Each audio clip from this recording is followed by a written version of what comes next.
अच्छा जी, तो अब हम कोर्स स्टार्ट करते हैं ऑफ्थेल्मिक नर्व का। सबसे पहले ये कहाँ पर होती है? In the lateral wall of the cavernous sinus. वहाँ पर हमारे पास होता है एक ट्राइजेमिनल गैंग्लियन। यहाँ से ये V1 स्टार्ट होती है, ठीक है। अब हम सबसे पहले बात करते हैं अबाउट इट्स लैक्रिमल ब्रांच। ये लैक्रिमल ब्रांच कम्युनिकेट करती है विद द ज़ाइगोमैटिको-टेम्पोरल नर्व, ठीक है। और फिर उसके बाद ये हमारे पास सेंसरी फाइबर्स देती है, ठीक है, to the lacrimal gland and it supplies the conjunctiva and the upper eyelid.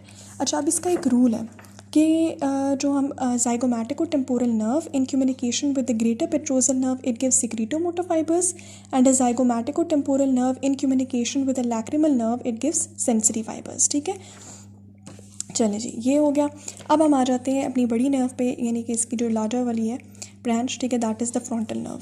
ये डिवाइड हो जाती है इनटू सुप्राट्रॉक्लियर, ठीक है, एंड सुप्रा ऑर्बिटल। जो सुप्राट्रॉक्लियर है वो आपके इसी तरह कंजंक्टिवा और आइलेट्स को सप्लाई करेगी, जबकि सुप्रा ऑर्बिटल जो है वो डिवाइड हो जाएगी into a medial and lateral branches, ठीक है। और ये इमर्ज करेगी from the orbit by passing through this supra orbital foramen, जो कि हमारी आईब्रो के ऊपर होता है, ठीक है। ये भी हमारे कंजंक्टिवा आइलेट वगैरह को सप्लाई करेगी, और एडिशनल इसकी सप्लाई कहाँ पर है? To the frontal air sinuses, ठीक है। फिर उसके बाद हमारे पास क्या है? The nasociliary nerve.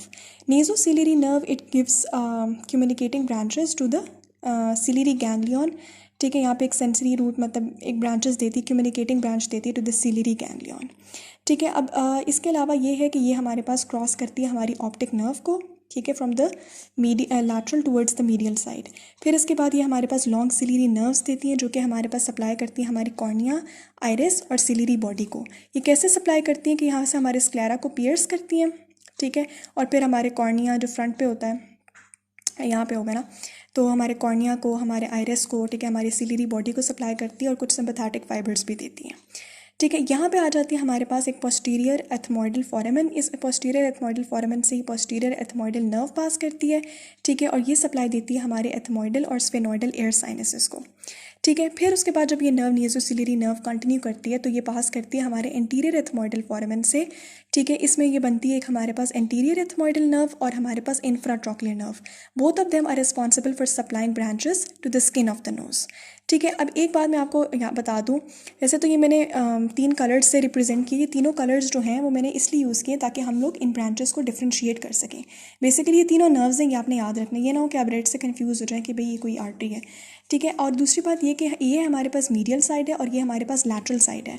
ये हमें ब्रांचेस को इसी डिस्ट्रीब्यूशन में लिखना है, जैसे यहाँ पे लैटरल है और यहाँ पे मीडियल है, तो इसी तरह से ये ना हो कि आप नेज़ोसिलियरी को मीडियल साइड पे लिखते हैं, ठीक है। फिर इनके जो साइड होगी वहीं पर उसके एसोसिएटेड मसल होगा। जैसे लैटरल है तो इसके साथ एसोसिएटेड हमारे पास क्या होगा? लैटरल रेक्टस होगा, ठीक है। And lacrimal nerve is also associated with the lacrimal artery. यहाँ पे ये वाला जो है मिडिल वाला, ये किस मसल के साथ एसोसिएटेड होगा? It will be associated with the superior levator palpebrae superioris, ठीक है। और जो नेज़ोसिलियरी नर्व है ये किसके साथ एसोसिएटेड है? That is associated with the superior oblique and the medial rectus, ठीक है। और यहाँ पे ऑफ्थेल्मिक आर्टरी होती है, ठीक है। तो this was all about the ophthalmic nerve.